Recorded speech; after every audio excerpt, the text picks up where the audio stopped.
Hari tu ada orang tanya, kalau part servis macam mana? Kebetulan kita ada dekat Toyota Service Center, kita servis kereta. So tadi saya dah tanya dia punya service advisor.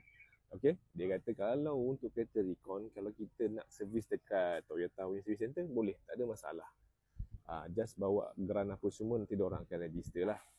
Cumanya untuk label tu diorang akan charge double lah.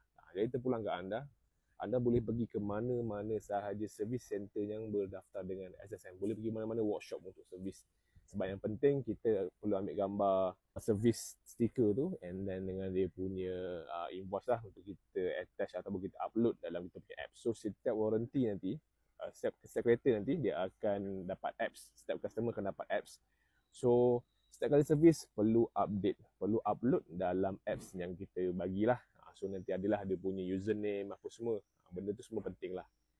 So paling penting, yang paling best dengan kita bagi 8 tahun warranty, unlimited claim, unlimited mileage. Yang penting kena service on time. Macam biasa. Kalau beli kereta baru pun, tak service pun tak boleh nak claim warranty. Itu sahaja. So ikut jadual, servis macam biasa, bolehlah claim warranty sehingga 8 tahun.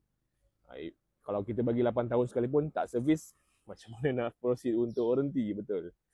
So itu sajalah. So kalau ada apa-apa lagi pertanyaan, nak tanya berkaitan servis ke, nak tanya pasal kereta je, boleh komen ataupun terus WhatsApp saya ataupun terus isi form biru kat bawah tu. Alright, Assalamualaikum.